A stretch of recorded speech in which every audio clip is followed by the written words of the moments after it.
I'm really excited to be here in Atlanta, partly because Atlanta played a really important role in this book I wrote about protest over art and culture in America.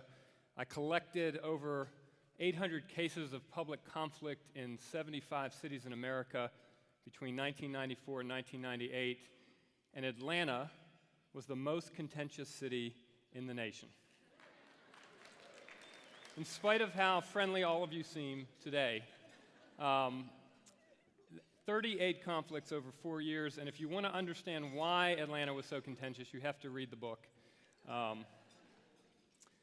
So I think today we'll build nicely, certainly on the seminar and workshop that I had this morning with Clyde Valentine, on the changing nature of the arts, the artist in our lives, in our communities, as engines of creativity and change.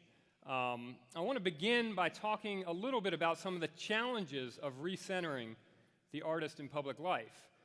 So we are living through legacies of cultural understandings of who an artist is, what an artist does, and where an artist does their work. I think I have a clicker, just remembered that. That'll help us get through the slides. And by the way, we're doing 60 slides in 20 minutes, so we're going to move pretty quickly. So this idea of the artist as being separate, autonomous, the artist who perhaps is hard to understand. They're not necessarily socially engaged. They care about what they want to say in the world. Often they are in conflict with traditional values or the values of society at any one time. This is one of my other favorite cartoons, thinking about how the artist perhaps takes objects that are ordinary or sometimes even sacred, and that this has created a sense that artists are not always of the people, but somehow above the people or apart from the people, and that somehow gives them both certain rights and privileges and certain perspectives that are both important, but have led to a distancing between artists and public life. So we can think about this emerges out of over 100 years of the idea of the romantic artist, someone who stands apart and against the rationalization of society that happened during the Industrial Revolution. The artist as individual genius, again, free and autonomous, the idea of the bohemian ethic, the starving artist as a sign of authenticity, and then what we've built around that are these royal halls, the idea that the arts are sort of cathedrals of consumption. They are destinations, right? We have to go somewhere to have these experiences, as opposed to the arts being absolutely key to our everyday lives. They are special places, special experiences. And in some ways, what we've built has been a triumph over the last 50 years to accommodate this idea of cathedrals of consumption, destinations for art, and the free and autonomous artist who has platforms from which they can speak. This is an unbelievable policy model that we've developed, the matching grant to nonprofits. Right? In the 1950s, 300 nonprofit arts organizations. Right? Today, more than 130,000 nonprofit arts organizations. Every community has its dance, its theater, its museum, its orchestra. It used to be that to experience the arts, you had to be in a major arts metropolis, and now we have the arts everywhere and available to all Americans. This is an amazing triumph. And going along with this has been a growth in the number of people that graduate with arts degrees that are entering into professional arts careers and that are filling these stages and these exhibit hallways and whose work is animating our lives. 130,000 visual and performing arts graduates every year in America. But this success has also led to challenges, right? Colleague Bill Ivey, former chair of the NEA, has talked about this intervention model perhaps has reached its limit, that perhaps we've gone as far as we can go with this particular model, and we're seeing stresses and strains And the combination of building this incredible ecology of nonprofit arts organizations that have largely been built in the model of destinations and cathedrals of consumption has created a gap between the public and the artists, between the public and the arts. We've created these categories of high and low, popular and nonprofit that are artificial, but yet they define how we've organized our institutions. We have seen declines in every single benchmark art form over the last 3 decades. We have seen declines in arts education. Now, it's important to realize that these declines have happened almost entirely for students of color and from underrepresented backgrounds. White kids have the same access to arts education as they did a decade ago. Black kids and Latino kids, their access is about 50% less than it was a decade ago. We see changes in how people think about the importance of the government as a source of support for the arts. And we hear about capitalization. Lisa was talking about this. The majority of arts organizations are undercapitalized. These are challenging times. These echo some of the concerns that Bill Ivey said that we maybe have gone as far as we can go with this model working in this way. We need to think about what the new paradigm might look like and how nonprofits will adjust, adapt, or will there be new organization forms altogether? What we've done in some cases is build snow globes for the arts, right? This is a term that Bill Germano talked about, academic research often being disconnected, that it can create moments of insight when you shake up the snow globe and there's a drama, a temporary drama, but then things settle back and we walk away and we haven't been changed or transformed. We need to be socially relevant. We cannot build snow globes in the arts. So how do we recenter the arts in public life? Well, first, to talk about recentering the arts and the artists, I want to deal with all that laughter that we heard when it was announced that I study the careers of arts graduates. Because there are a lot of mythologies about arts graduates, and I want to help dispel some of those, because if we're going to recenter the artist, we have to have better information about what the artist is in fact doing in society. I have had the honor to lead a national initiative to survey now more than 100,000 arts graduates, and here's some of the data that we have collected. Now, everybody knows the expression that everybody wants a Picasso hanging on their wall, but nobody wants a Picasso standing in their living room asking to borrow the keys. Right? Every parent's greatest fear is that their child will want to go and study the arts. So this is my Uncle Henry. Everybody has an Uncle Henry. Anyone who has gone to art school or is in art school had to deal with this question at some Thanksgiving or holiday dinner when Uncle Henry said, "Why are you choosing that arts degree? What on earth will you ever do with that?" Yet, 130,000 a year still graduate because they've persisted in spite of the Uncle Henrys in the world. But we have some data now for those students and those graduates to look Uncle Henry in the eye and say, okay, we're not doing so badly. So 74% of alumni of arts and design colleges who intended to be artists are in fact working as professional artists in some capacity at some point in their careers. Only 4% are unemployed and looking for work. So arts graduates' unemployment rates, in spite of what you hear, are about the same for other college graduates. 90% say their overall experience in art school is either good or excellent, and importantly, 76% would do it again. They're not embittered. They're not angry that they went to art school and frustrated and don't understand why they made that choice. They look back on that experience. They think they learned something important. They would go back, study the same thing again at the same institution. 87% are satisfied with the jobs that they're in, whether they're working in the arts or not. 82% are satisfied with their ability to be creative in their work. I'll get back to that in a second because that's really important. And only 3% are working in food services. Okay. And it turns out that that idea that studying the arts will not lead you, you will not be able to work in the arts, there's not enough jobs, is just not true.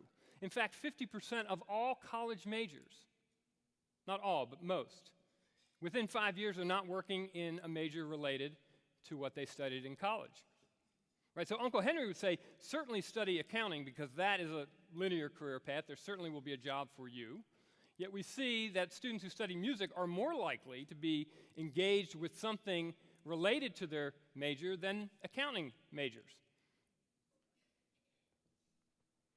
And of course, arts graduates work in lots of different ways. 85% of them are going to work at some point in a non-arts job. And this is what's so important about thinking about recentering the artist in public life, is that these arts graduates tell us that even when they're working as lawyers or doctors or working in business and management, that they are using the skill set that they learned in art school in their careers.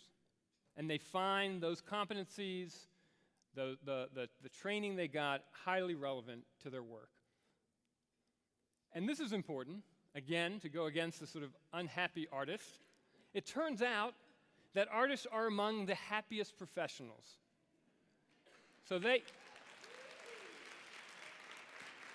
and this is now data that's come from multiple surveys, both in the US and in Europe. There's only two professions that are happier than artists, and that's firefighters and clergy. And if you can figure that out, you can talk to me afterwards.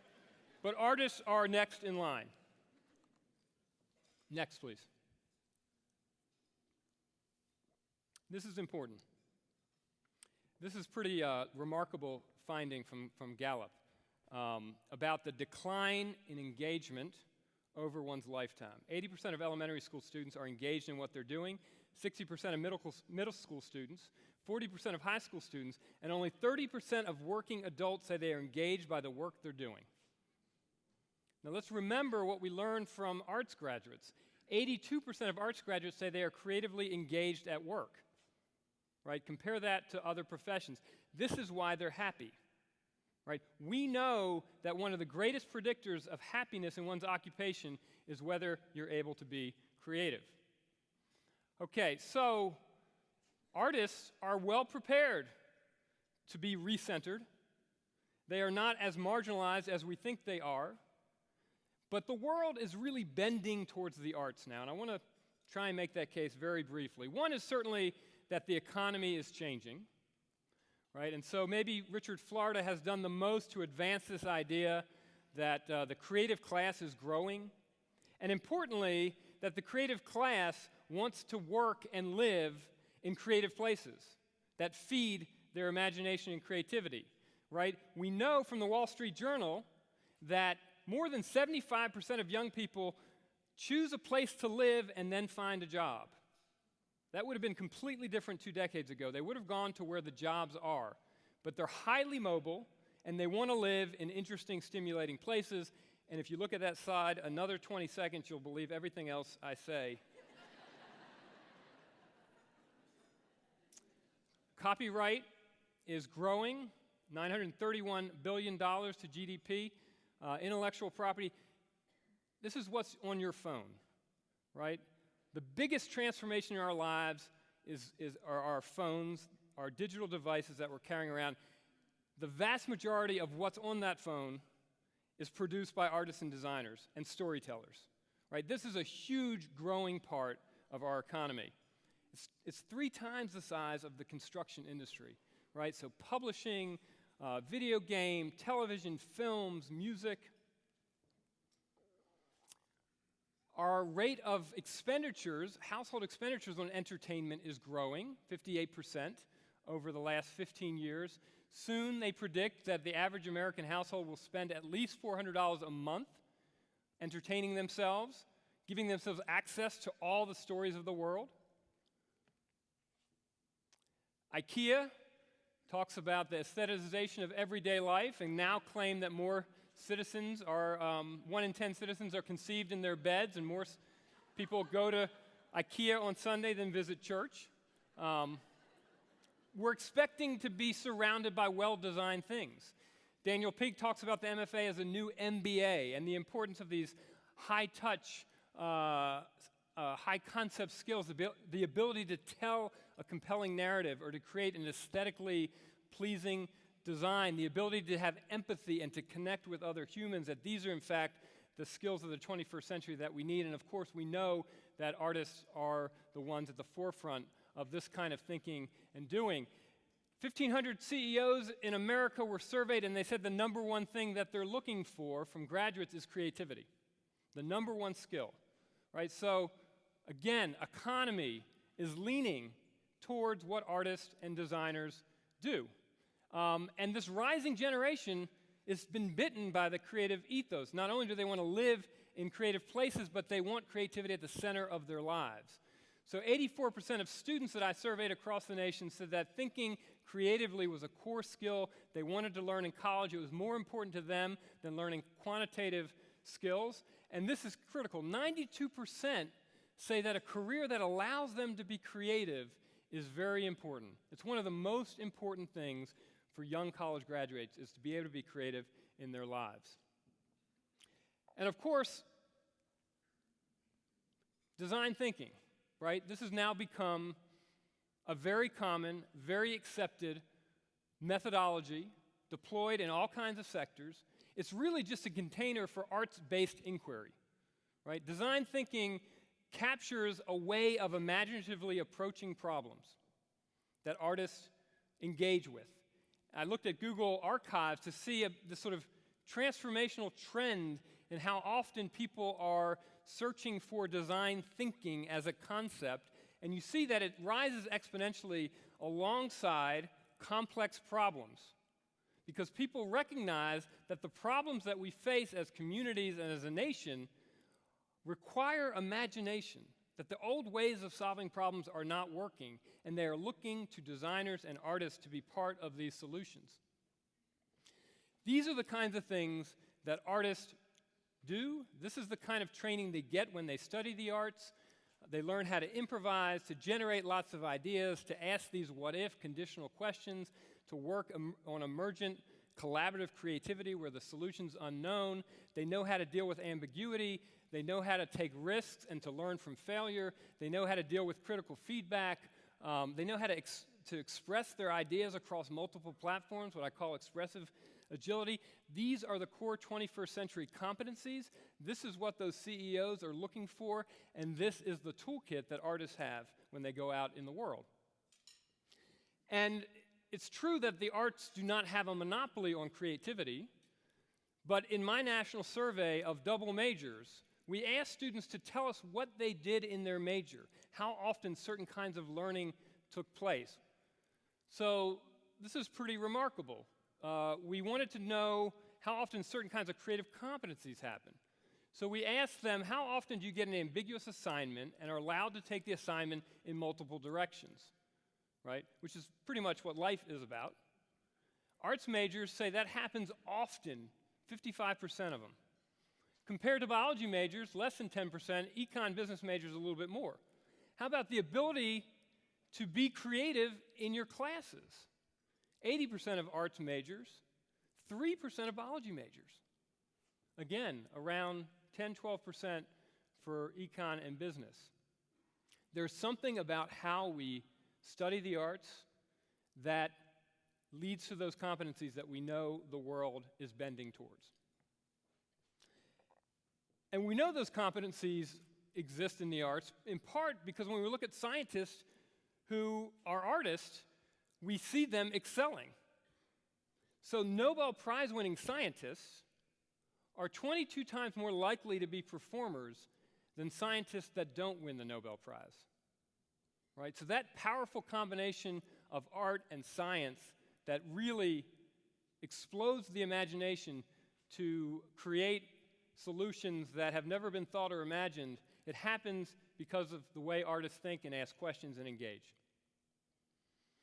And all the cognitive science now, the brain scans, are showing that non-routine problem solving, the areas of the brain that get lit up when people are trying to work through problems in novel ways, are the same areas of the brain that get lit up when we are doing the arts, when we're participating, creating, and as audience members. So I want to just take a step back for a second and think about another reason why the arts are becoming more important in society. And part of it is the changing nature of our digital world and the arts as providing lots of content. But just think about this context for a second. The kinds of noise that we surround ourselves with. This is an incredible statistic. More than half of teens who text send more than 100 texts a day. Think about what's happening with Facebook, 700 million users, 500 million Twitter users. These are actually a little bit old, so these numbers are higher now. 3 billion hours a week playing video games. But look at what's in parentheses. On average, the average 21-year-old has spent 10,000 hours playing video games. And what do we know about 10,000 hours, right? Malcolm Gladwell and others. That's what it takes to become a virtuoso at anything, at violin, at science. And our kids have achieved that playing video games.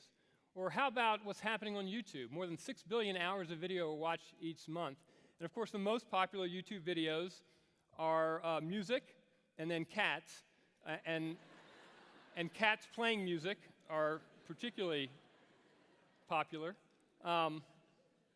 So we're living in this buzzing, beeping, poking, tagging, texting world.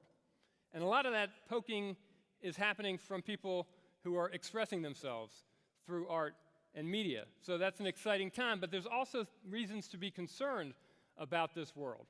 One is that it really centers people on themselves, right? We're seeing the IWW, HIWI. Everybody knows what that is, right? No? I want what I want, when and how I want it, right? This is the nature of cultural engagement today. It's the nature of all kinds of engagement. It's a self-organized world. I call it the curatorial me.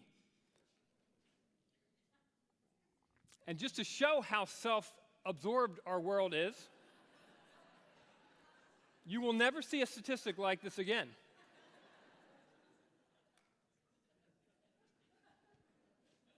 And that's real. That's teenagers surveyed over more than 50 years. So when I reflect on this, in some ways this is a renaissance of creativity and self-expression. But it's a kind of creativity that I've called I creativity. It's about me. It's about what I want to say in the world. And I think there are some challenges to that kind of creativity surrounded by this texting, poking, buzzing, beeping world of distraction. And researchers have begun to find that we might be seeing a decline in empathy. That actually, these are cognitive scientists at USC, for you to feel empathy, you've got to slow down. Your brain has to stand still and try and understand what someone else might be feeling or to understand their story. And the way we deal in a distracted world is to take care of the stimulus and then flee. That's what our brains do. I'm going to deal with that, and then I'm going to do this, and I'm going to do that. We don't slow down. And so we have to think about, is there a role for the arts in creating what I call bigger-than-me experiences, right? Combating the sense of alienation which comes with a world that is all about the me. So I wrote this last year.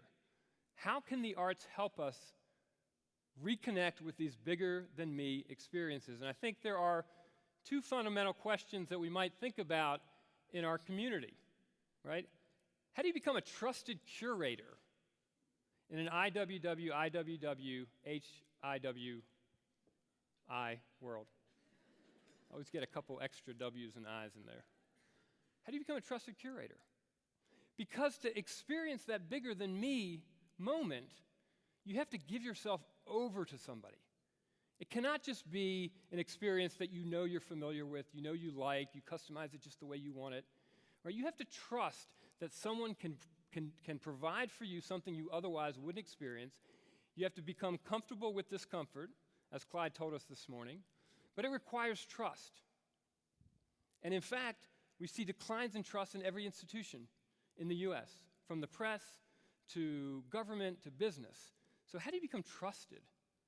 so that people can take that chance to experience a bigger-than-me experience. And how can we create these bigger-than-me experiences? Slowing down, creating immersive environments, becoming part of a community without the traditional modes of institutional engagement, which basically have said, sit in a darkened theater and wait until it's okay to applaud on cue.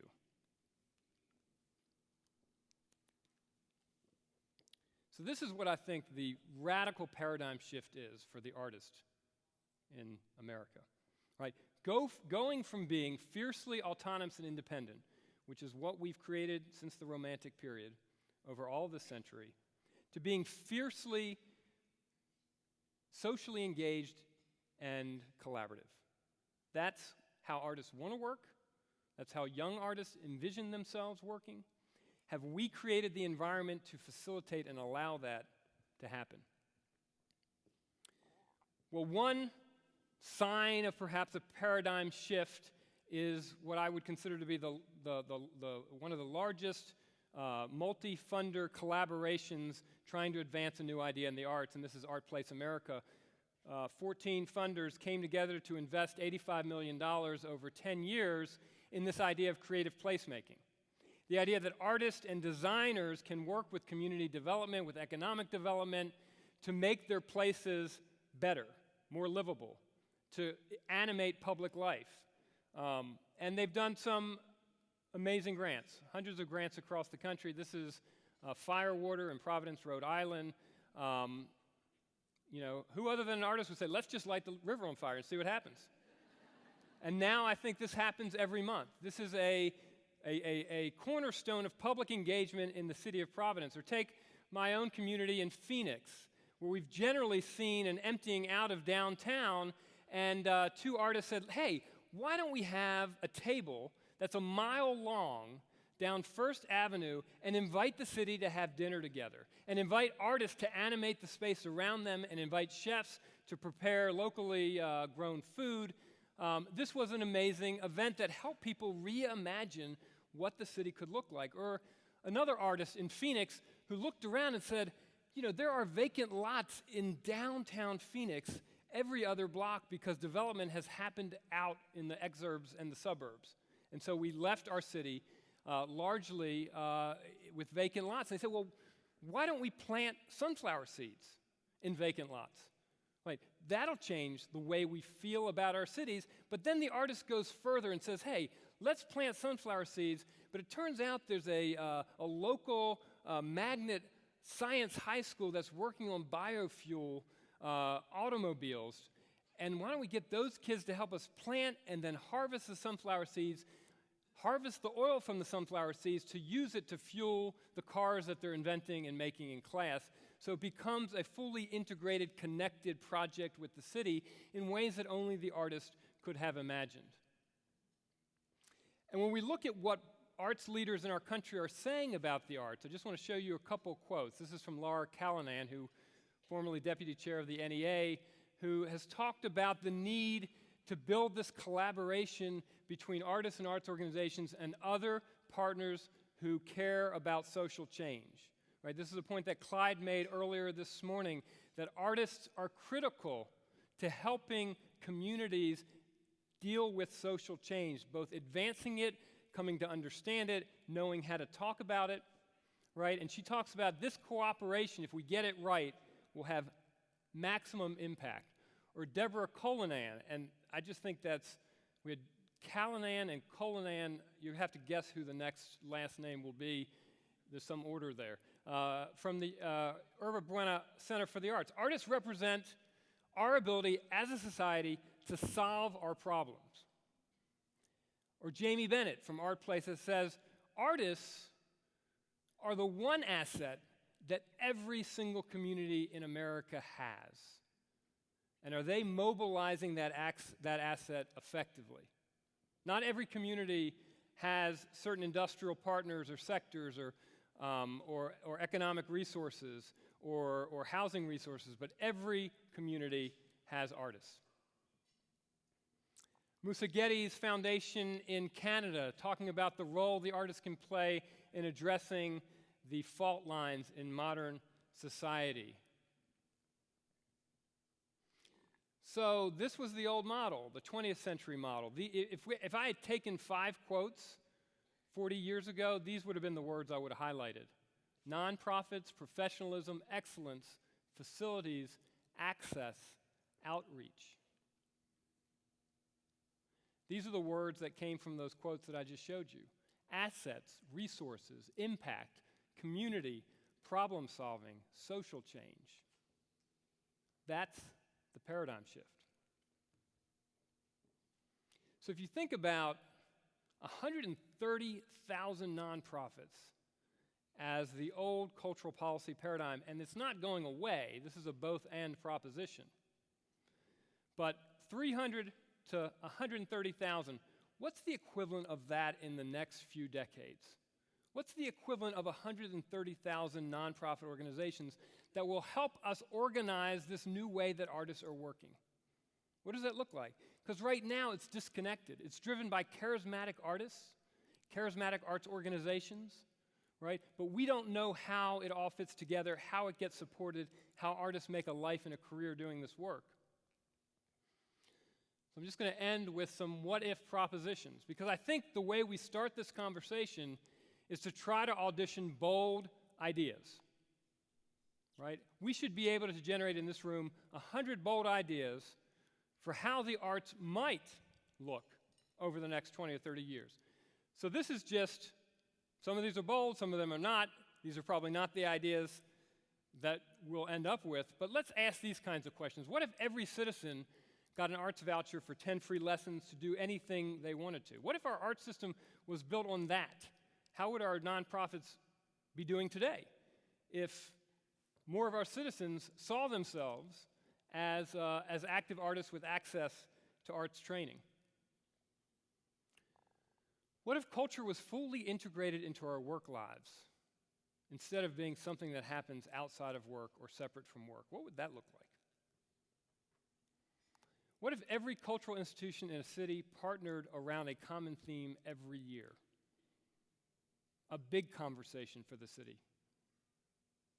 Part of their season, part of their presentation would be dedicated to this common theme, and we would show our citizens what we can do when we all are part of a common enterprise to advance an idea or a conversation. How powerful can that be? What if every city, state, federal agency had an embedded artist or designer? The city of Minneapolis now is embedding an artist in all of their city agencies to help those city agencies advance the issues and the challenges that they're trying to address for the public interest. Or what if every city had an imagination hub? Maybe that's the 130,000 nonprofits. A collection of artists and designers who are available to help the city, to help nonprofits, to help hospitals. People can bring their problems to the imagination hub. What if every NGO conference had an artistic intervention to shift the conversation? So think about the work today that we've seen from our puppeteers. So the meeting business in America is $258 billion industry. About $50 billion, I'm guessing, is spent on keynote speakers. I don't think a lot of that's heading my way, but if 1% of those speakers were artists who were bringing something fresh and new to the conversation about sustainability, about health, about diabetes, about transportation, that's $500 million, 3 times the size of the NEA's budget. I mean, should we not be able to have 1% of the conversations in this country led by artists? Is that too much to ask? Or the $300 billion social impact investing, right? If 1% of that social impact investing was in the arts, it'd be another $300 million supporting artists doing this kind of work over the next century. What if we had a design and arts corps with 1,000 artists in every state or every city serving their communities? Right? What if that was the default way that these arts graduates spent the first 2 years after they graduated? A kind of WPA for the 21st century. Could we create it? What if universities and cultural institutions were not separate cultural streams. So if you think about it, these are the two big cultural rivers in our country. Both employ artists, both have access to incredible creative content, right? Both have stages, have facilities, and occasionally there's a connection, an internship here, an internship there. What if every artist and arts leader employed by a cultural institution was also on the faculty of our arts and design colleges? And all of our faculty and students were actually working in the cultural institutions in like a teaching hospital model, lowering the cost of operating these institutions because they had a student labor force that was learning the back office operations, and you had artists moving back and forth seamlessly. What would that look like? Okay, so I'm leaving you with the what-if challenge, right? As a community, audition big, bold ideas for how we can accelerate and advance this new paradigm in the arts. So thank you.